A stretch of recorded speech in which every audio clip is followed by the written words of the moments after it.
Hello, it's time for Penelope's Chinwag again. Well, yes, episode 141. And what's this one all about? Well, I'm going to read you my story from the early 60s. I met up with a friend and I told you that she lived in Welsh Wales. And, it's funny when you film and then you look back and you think, what made me say that? I said it twice, Welsh Wales. Well, of course, Wales is Welsh, but I just think my dad always called it Welsh Wales.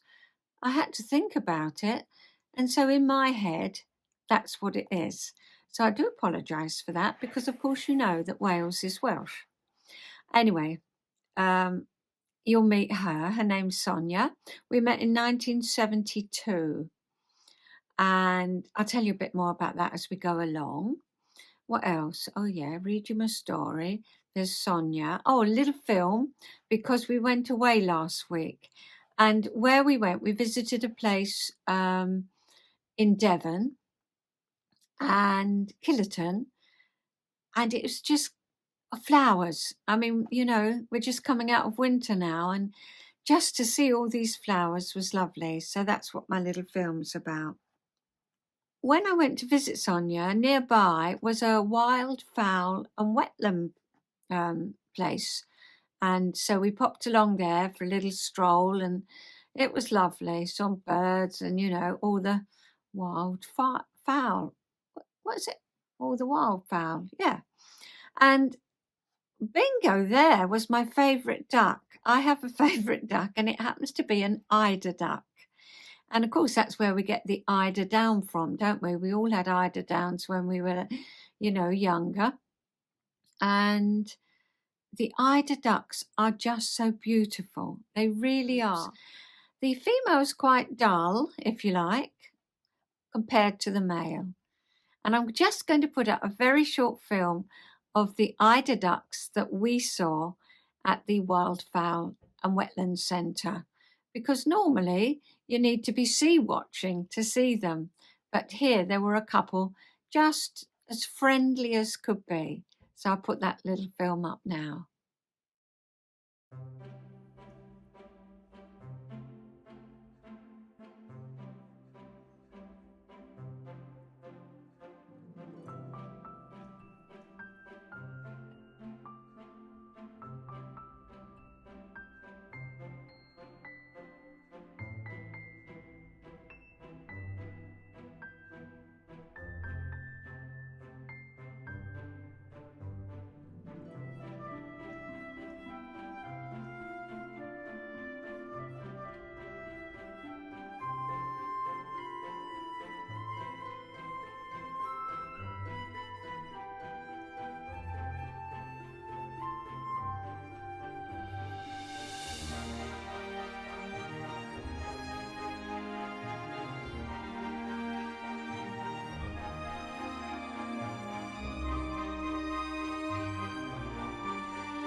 They make the most wonderful noise, the eider duck. Woo, woo.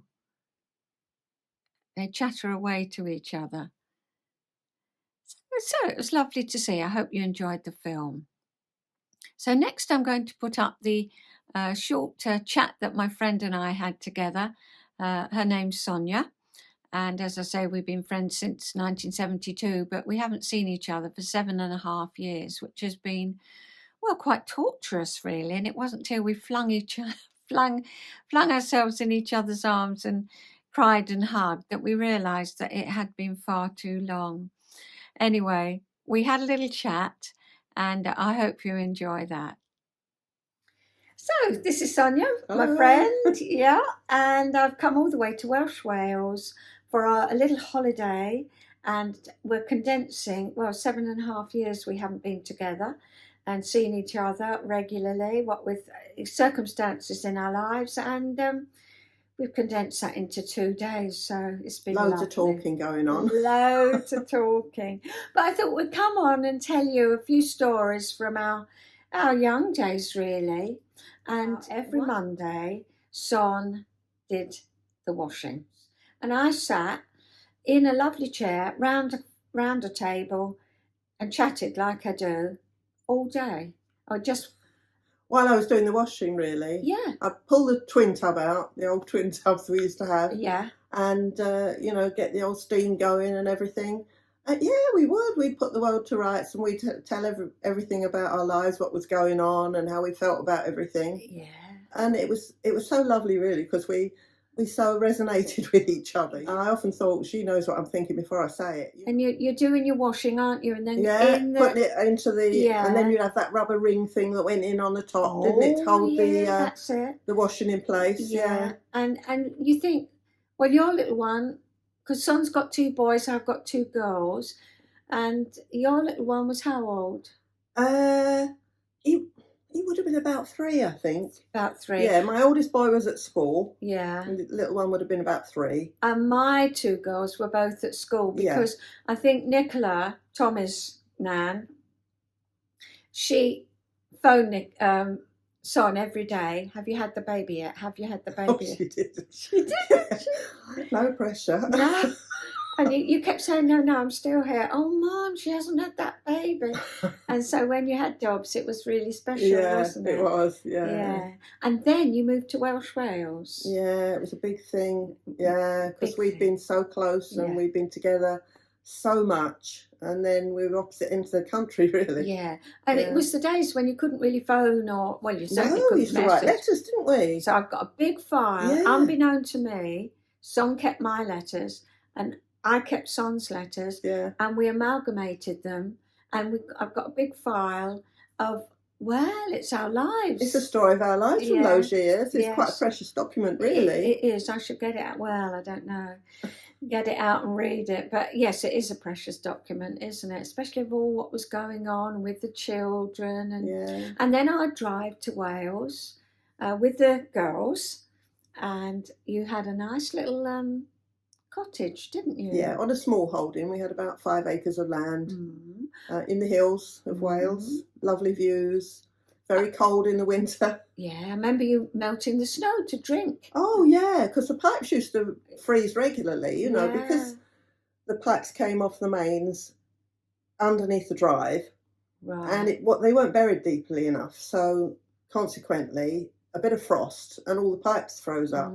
So we were without water, which was really difficult. I mean, I've been without electricity and without heating, but being without water is the hardest. Yeah. So at times we used to have to collect snow and melt it, and of course you get a big bucket like that of snow and you get about that much water. Yeah. So but that didn't happen all the time. It was wonderful in the summer.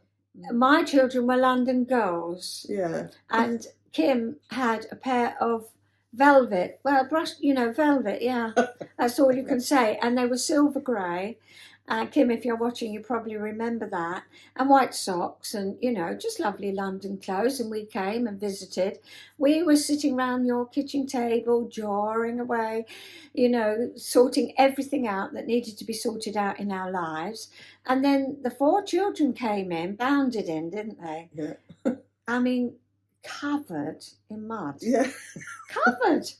And what had they been doing, Son? They'd been swinging from a tree. They had a rope looped over a tree, and the land was very hilly. It went down into a dip and up the other side really steeply. And in the dip, there was a tree, and they used to swing. It's boys just having fun, isn't it? But your girls joined in the fun as well, didn't they? Absolutely loved it. Covered from head to toe. Mind it all washed off, didn't it? It didn't matter. But, I just remember that moment of being shocked. They loved it, yeah. They really did. Now, I asked Son if she had anything precious. And she said, well, I've got these. I've got 4 of those. 4. They're rather beautiful glasses. And tell us about that, Son. Yes, well, when I was a little girl, we had a local off licence where we used to have a treat, probably on a Sunday, on a weekend anyway. And Mum and Dad used to, well, I think it was mum mostly because dad was working due to being a musician. But mum used to say, we'll go around the off license, we'll buy some lemonade and we'll buy a block of All's ice cream and we'll cut it up and we'll put the block of the ice cream into there. And they're the glasses we had them from. Oh. And it all fizzed up. It was cream soda, Yes. I don't know what you call it, but it was very thick and very sweet. Yeah. What sort of year was that then? Oh, that would have been in the 50s. Yeah, Pen. 50s. Yeah, definitely in the 50s. Yeah, well, it's a beautiful glass, and she's got 4 of them. That's a special memory. And you did just say there that your dad was a musician. Tell us about that. Well, he was a professional musician all his life, actually. Yeah. Saxophone and clarinet player. We grew up to the sound of music every single day. But like you are when you're children, you just take, that's what life is. You know, you don't think it's anything special, but it really was special. Looking back on it, he used to, well, before he married, he used to play on the big cruise ships that went right round the world. Very costly tours that the very rich people used to do. And always a keen photographer, would take loads of photographs and make up albums and things like that afterwards. But then when he and Mum married, he then settled into, he went to work in a dance band, which was operating, the dance halls were all the thing at the time in the 50s. And so he'd be regularly going to work in the band. And yeah, it was an honour, really. It was an honour to have a dad who was a musician, but I didn't really realise it at the time. Yeah, and you love music too, don't you? I do. You really belong to a singing group. Well, being in Wales, it all matches, doesn't it? Because the Welsh are famous for their singing, aren't they? Yeah, I love it. Yeah, we sing in a care home, and music means more to me now than it ever has done before. And I think, oh, my dad would be so proud of me now to see me singing. And your grandson, isn't he learning? Yeah, I've got 2 grandsons. The eldest is learning clarinet, like my dad, and the youngest is learning drums. Yeah, yeah. And tell me about your mum when she used to do the washing, what she had. Yeah, well, Mum, was like the housewives of the time. She used to do her washing by hand. Everything, sheets, everything, you know, was washed by hand in the kitchen sink. It was a big kitchen sink. And then go outside into the back. We had a little back garden. And there's a big old iron mangle there. And she used to put it through the mangle, turn the handle, you know, crank it round. And the sheets used to squeeze out through the 2 rollers, you know, flat. And then it would all go on the line. So it was all done manually on a Monday when we came home from school. The whole of the living room was zigzagged with washing lines, you know, going like this, that way and that way. And all the sheets were hanging down. It was like an assault course. You could hardly get from one side of the room to the other. Yeah. But that was what it was. Monday was washing day. And that's why I continued to do washing on a Monday when we were friends. And did your mum ever get a washing machine? No, she did get a spin dryer.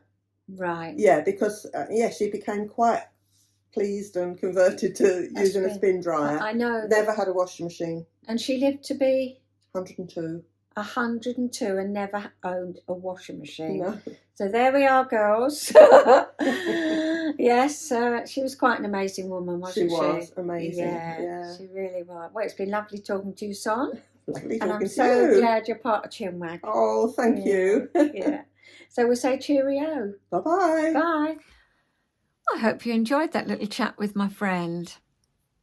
Next, I'm going to put up my story. Each week or each episode, I'll read you a little bit more of that.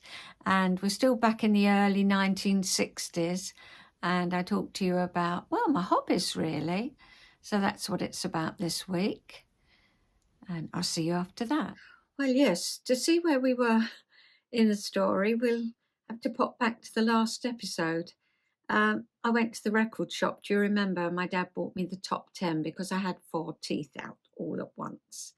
And he was a bit worried about me. Anyway, I'll carry on with the story. Chris, my brother, was at prep school and Mum sometimes asked me to take him. He hated school and to get him down the road and onto a bus was impossible. I used to coax him about 3/4 of the way along the road, but then he'd sit on the pavement and create. This got worse until a tantrum was in full swing. I felt like walking off and leaving him, and eventually found no other course but to take him home. Mum then realised taking him to school was too difficult and I could only collect him. We would have a drink in Dom's, a cafe opposite his school, and then catch the bus home. I was often asked to play with him or take him with me to the park, and it was around this time I started to feel he was an encumbrance. You had to keep your eye on a 4-year-old boy. I did love the way he played with his cars, laying on his stomach and brumming them along the carpet. He always wore his socks over his knees and refused to turn the tops over, which was endearing, but he was very stubborn and just wouldn't budge if I wanted him to do something. I found this extremely irritating. I know now it's what most 4-year-old boys do. Our paths started to separate about this time, and we grew apart. A 7-year gap can seem a chasm at certain ages, but our lives did meet at other times, and I'm happy to say that, we've had a good relationship. Well, forever, really. Mum tried a party for him once, but vowed never again, and he had his friends to tea in 1s and 2s. I don't think my mum was the kind of mum that could handle a room full of boisterous boys. She'd just be wide-eyed and go, oh. So, yes, it was just the favourite boys that he had back for tea. And I think they stayed friends with him for a long, long time. Anyway, it wasn't just me that found boys boisterous. I think it was Mum as well. I settled down at school and tried my best, but schoolwork then consisted of learning things by rote. Girls with a good memory were considered bright. Diz, my friend who lived across the road, she used to cram for exams a couple of weeks before and did really well. I mean, a straight A student, as they say. But I didn't find remembering things as easy. So I think I gradually began to think of myself as a bit slow, and my self-esteem suffered. Add to that a bright, forthright friend, puberty, and the mix was difficult sometimes. I loved playing the piano. I loved playing the piano and spent a long time each day doing that. When I came home from school, I'd gather together an assortment of fruit and blitz it in the Kenwood Chef liquidizer. This was a marvellous machine, a new invention, which was kept out on the side as it was in use all the time. Added to the pureed fruit were a couple of handfuls of porridge oats, which gave it a gorgeous nutty flavour. This would be devoured as I did my homework, and then I generally spent time with Diz. We did a kit once called The Visible Woman, and I remember the wonder when we joined the skeleton together with small metal grips and learning the names of all the bones, painting the internal organs and assembling them so that they would fit neatly inside the clear plastic body, and then placing the baby in the womb and changing the intestines for an inverted U shape if we wanted our visible woman to be pregnant. We usually did. It was fascinating to see. This was our let's be doctors when we leave school phase. Our let's be filmmakers phase happened in the summer when Dad let us use his movie camera and we made a film of Cinderella. We allowed Kathy, Diz's sister, to join in with us as we needed as we needed players, actors. In the garden, we had a swing, seesaw and slide, which we used as our backdrop, hanging blankets and sheets over them to create the stage. We made a fire for cinders, procured a witch's broom for her to sweep up with, and generally hunted high and low for costumes. We were very inventive and wrote the script and took it in turns to use the camera. We were pleased with the result, and I expect Mum was too, as it took up the whole of our summer holidays and kept us out of mischief. We tried to do another film called The Haunted Potty, but it flopped. We had put all our energy into cinders. Another time we found a large piece of quartz in the garden. This prompted us to go to the local museum, and we entered into our archaeological phase. We systematically dug the garden to find more, but none ever beat the first large piece of white and lilac shiny quartz. We were convinced it was worth a fortune. Each phase was quite long, and we took it very seriously. Our archaeological phase led on to our astronomer phase, when we would stand outside and study the stars and compare them with the charts in the Times Atlas. I enjoyed these different phases and loved learning in a practical way. The next phase was boys. So we'll leave it there and see what comes up next.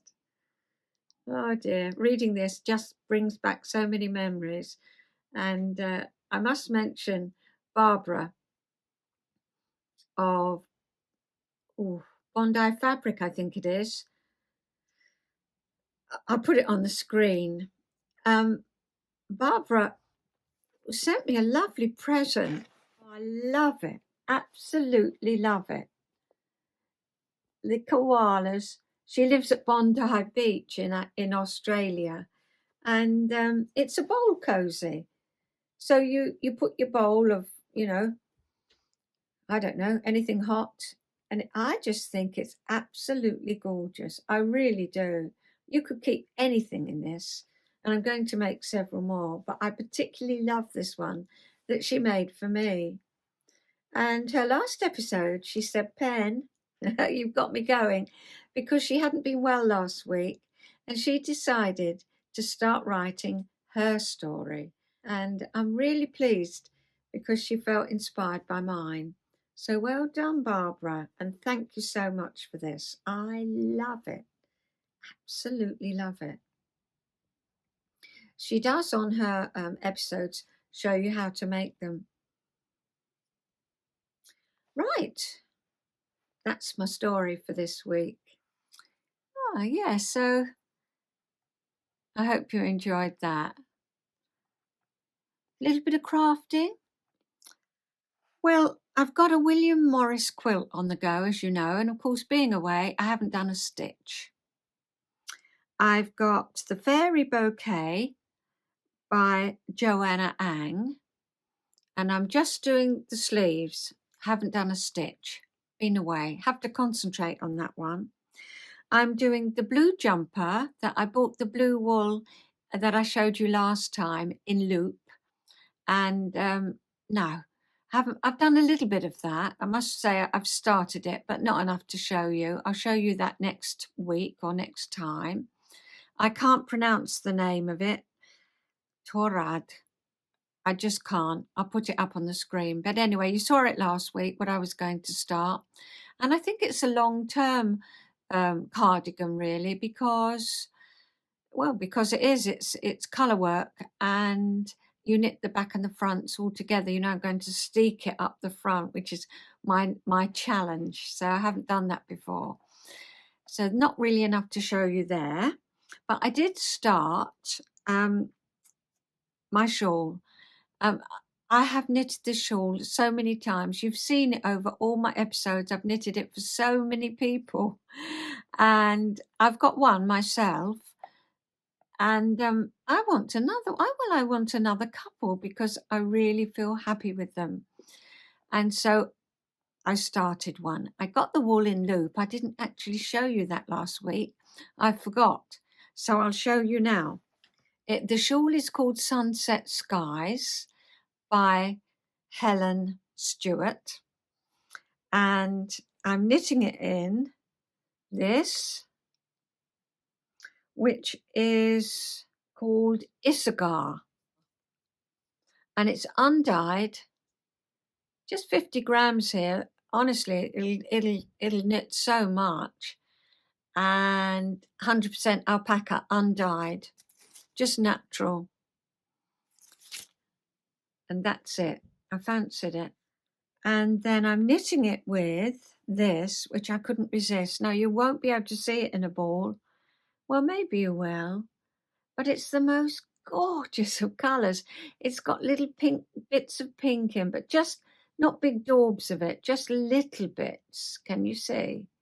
Little bits of mustardy bit there. Just small. So pretty. And I really like the colour of it. Very soft. And that is La Bien-Aimée. Absolutely beautiful. I love the way they say Paris, France, as if it could be anywhere else. Well, I suppose it might be, mightn't it? Anyway, it's 36% silk and 64% kid mohair. And honestly, the silk, it's another world, really. It's beautiful. The colour is AYRE, air. So those two are going together. And then for the stripes, I'm using up something I had. I bought it for something else. And when I started knitting with it, I wasn't really keen. And I thought, oh, that's the wrong colour for what I wanted. So I've had it in my jar to use. And this is just the right colour for it. It's beautiful. I'd lost the ball band, but I bought it from my local shop and I took a photo of what it was. It's still in the shop, although I've had it for quite some time. So I'll put that up here so that you can see what it is. And so I'm putting that with that. And here we go. This is what it's coming out like. This is what I've done while I've been away. Of course, it does look different once it's all stretched out. That's the right side.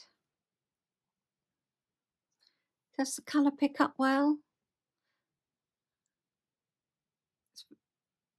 It does.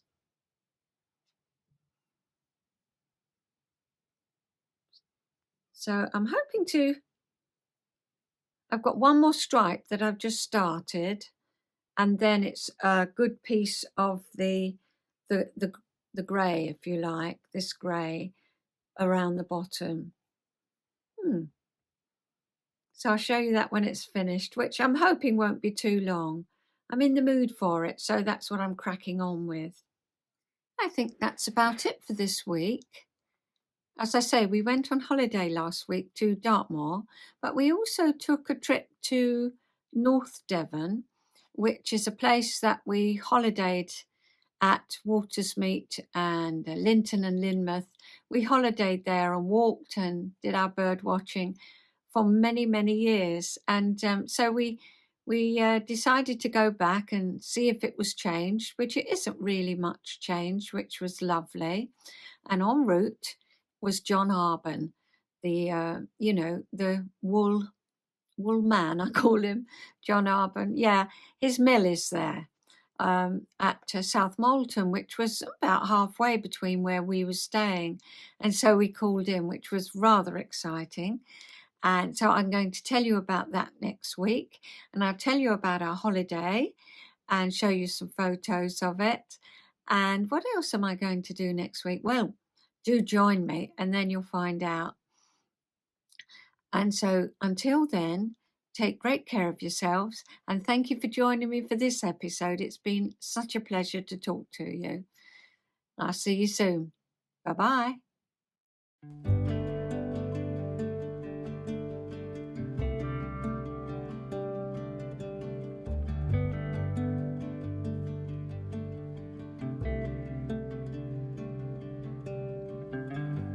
straight cruising, headed for a bruising, watching out for number one. You gotta slow down and look around you, son. Today is just today and not tomorrow. Where you're going, you can rest your head. Where you're going, brightness looks big.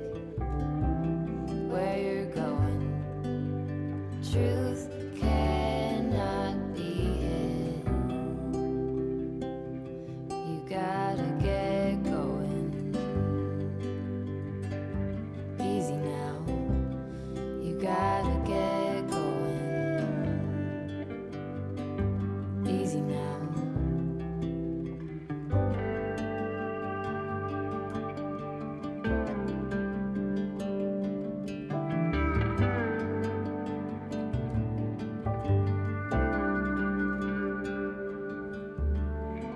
Be hard working so you can be deserving of the rest that you are given. You gotta slow down and look around you, son. Give a lot and live a little. Work with what you got. Where you're going, you can rest your head. Where you're going, brightness looks big. Where you're going, truth cannot be hid. You gotta get going. Easy now. You gotta get going. Easy now.